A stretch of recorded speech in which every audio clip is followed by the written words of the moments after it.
Bonjour, bonjour.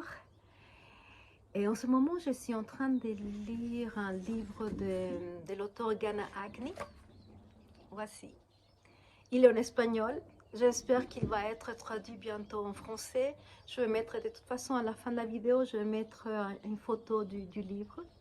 Ghana Agni, ici dans son livre, nous invite dans un voyage intérieur où on va découvrir notre mécanique intérieure, on va découvrir notre corps, on va découvrir nos émotions. Puis elle nous partage des outils pour pouvoir les travailler de façon harmonieuse et avec amour. Également dans le livre, on trouve des contes soufis. Ces contes soufis peuvent nous inspirer dans notre vie quotidienne. Et puis j'aimerais vous lire un de ces contes qui parle sur notre pouvoir interne et sur notre autoresponsabilité. Voilà. Alors je commence. Un jour, Lao Tse demanda à son maître quel était le secret de son imperturbable sérénité. C'est à quoi il répondit: coopérer inconditionnellement avec l'inévitable.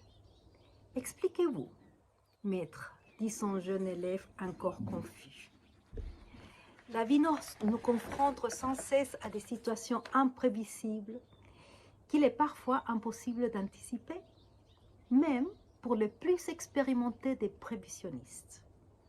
En général, il s'agit des situations que nous ne voulons pas, au cours desquelles nous nous enfermons dans des opinions ou des jugements sur ce qui est en train de se passer. Et c'est là que la souffrance prend des sens et que l'âme est perturbée. C'est lorsque nous n'acceptons pas ce qui nous arrive que nous commençons à subir l'usure émotionnelle et la souffrance qui en résulte. Des exemples clairs sont la perte des êtres chers, une perte financière ou une rupture de cœur. C'est une rupture émotionnelle. Pour chacune de ces situations, notre esprit résiste à l'idée de l'accepter. Que s'est-il passé? Notre ego a perdu le contrôle. Accepter des faits que nous croyons ne pas pouvoir contrôler nous permet d'élever notre énergie et d'apprendre que l'acceptation ne doit pas être synonyme de résignation. Dans la résignation, il y a de la colère, il y a de l'impuissance, il y a de la victimisation, mais pas d'acceptation. L'acceptation, c'est comprendre que les moments difficiles font partie de la vie et que nous pouvons alors faire le choix d'apprendre quelque chose. L'acceptation est synonyme de pouvoir et de liberté.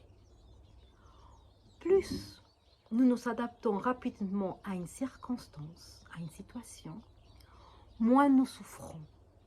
Il ne s'agit en aucun cas d'être indifférent ou de se résigner comme un mouton. L'acceptation consiste à ne pas résister en son fort intérieur, à comprendre que nous pouvons grandir dans toutes les situations et que celles-ci, que ce soit à moyen ou à long terme, sont toujours en notre faveur. Cela permet de comprendre que la vie ne te met pas dans des situations dans le but de te punir, mais plutôt pour que tu puisses apprendre quelque chose, comprendre, grandir et ensuite continuer à avancer. Pour ce faire, il est nécessaire que tu acceptes d'abord ce qui t'arrive. C'est une attitude de maturité, de croissance spirituelle et humaine. Un proverbe dit: Dieu sait comme il fait les choses. Et cela fait référence au fait qu'en général, les choses qui nous arrivent ne se produisent pas au moment où nous les souhaitons. mais au moment opportun. Ces moments se produisent rarement de façon automatique et selon notre bon vouloir. Mais si tu analyses rétrospectivement tes circonstances avec un esprit clair, tu devrais reconnaître qu'après chaque mauvais moment, il y a un bénéfice final qui résulte de tous les événements. Ne souffre pas, accepte, coopère avec l'inévitable et la sagesse viendra pour toi, pour que tu puisses comprendre, apprendre et t'adapter à la nouveauté. Il est possible de grandir à partir de tout. Souviens-toi que l'évolution est inévitable. Tu choisis de te battre et de souffrir ou d'accepter et de coopérer.